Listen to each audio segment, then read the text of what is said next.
だから今打ち破るのさそう明日を塞ぐ思い通を全力で自分使い尽くせ土壇場のクライマックス It's time to take a turn. Pour commencer cette liste, j'ai décidé de vous présenter un des animés qui a été une de mes plus belles découvertes de la saison. On va aujourd'hui parler d'Horimiya.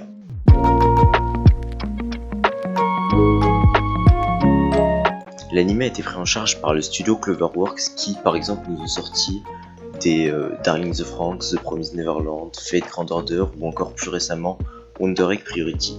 Bref, de quoi annoncer quelque chose de pas mal niveau animation. Sinon, de quoi ça parle?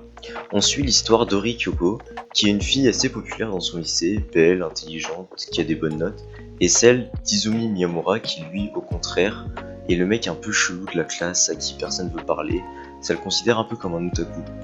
C'est comme ça qu'ils nous sont présentés au début. Après ça, ils s'unissent par se rencontrer en dehors du lycée, parce que ouais, sinon y a pas d'histoire. Ils apprennent petit à petit à se connaître et découvrent qu'en fait c'est pas du tout les mêmes personnes au lycée qu'en dehors. Ori, elle doit s'occuper de son foyer et de son petit frère parce que ses parents ils travaillent beaucoup et ça l'empêche d'avoir des relations sociales en dehors du lycée. Et Miyamura, quant à lui, c'est pas du tout la même personne qu'à l'école. Je vous laisse aller regarder l'anime pour en découvrir un peu plus sur sa vraie personnalité. Bref, le début de l'histoire se centre autour de ces deux personnages et de la romance qui va s'installer entre eux. Voilà pour le synopsis. Pour la romance, vu que c'est un peu le sujet principal de l'anime, personnellement j'ai grave kiffé comment ça a été fait. Je trouve que la relation entre les deux correspond plus à ce qui se fait un peu dans la réalité, contrairement à d'autres animés du même genre.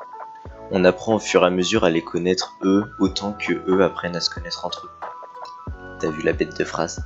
Bref, c'est ça qui a fait qu'au fur et à mesure, je me suis attaché à ce petit duo comique.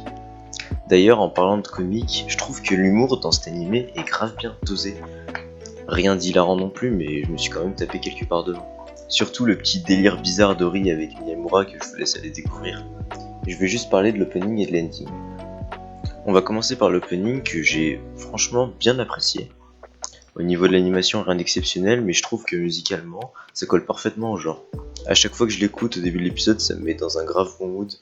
Bon, c'est pas un avis hyper constructif, mais je voulais juste donner mon avis dessus. Pareil pour l'ending, où cette fois ils ont décidé d'opter pour une animation 3D.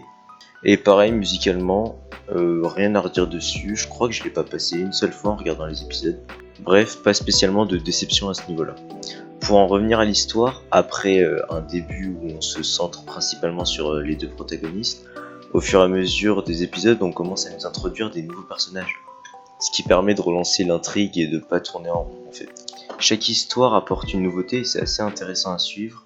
Et pour l'instant, il n'y a pas énormément de personnages qui se sont intégrés, juste les amis des personnages principaux, quoi.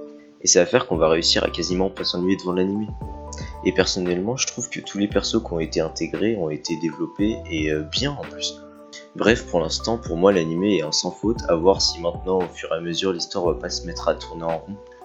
Le manga s'est d'ailleurs terminé très récemment, le 18 mars, au bout du chapitre 122 après 10 ans de publication. Ouais, depuis 2011. Et c'est ça qui me fait dire que l'anime va peut-être tourner en rond, surtout après ce que j'ai pu lire par-ci par-là. Mais je préfère quand même aller me faire mon propre avis. Tout ça pour dire qu'Horimiya est honnêtement une de ces pépites de cette saison. Et si vous savez pas quoi regarder, foncez aller le voir.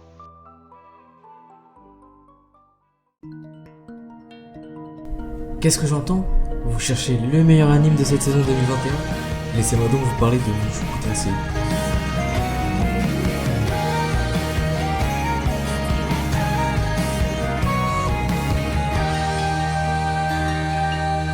Mushoku Tensei a été animé par le studio Bind. Si vous ne connaissez pas ce nom, c'est normal, c'est d'ailleurs leur premier animé. Et honnêtement, c'est du très bon travail pour un premier anime, car les scènes sont plutôt jolies. Et même les scènes de combat sont super bien faites, parce que souvent on peut s'attendre à avoir des animations pas incroyables. De toute façon, je vous mettrai quelques exemples en même temps que je parle. Et vous pouvez voir honnêtement qu'ils ont géré.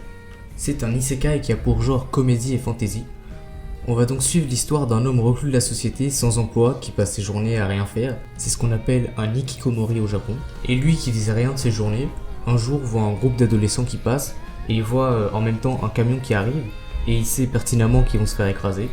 Il décide donc de jouer sa vie à ce moment-là Et lui qui n'avait rien fait décide de faire enfin une bonne action, de se rendre utile, et il saute pour sauver les enfants. Et donc il arrive à les sauver, mais lui se fait percuter par le camion, et c'est donc lui qui va mourir.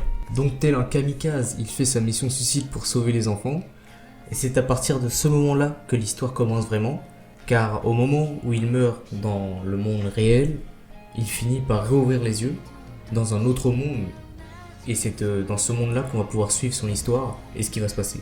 Il se réincarne donc dans le corps d'un bébé, il a pour nom Rudeus Greyrat, son père est un épéiste qui s'appelle Paul, et sa mère est une ancienne aventurière nommée Zénith.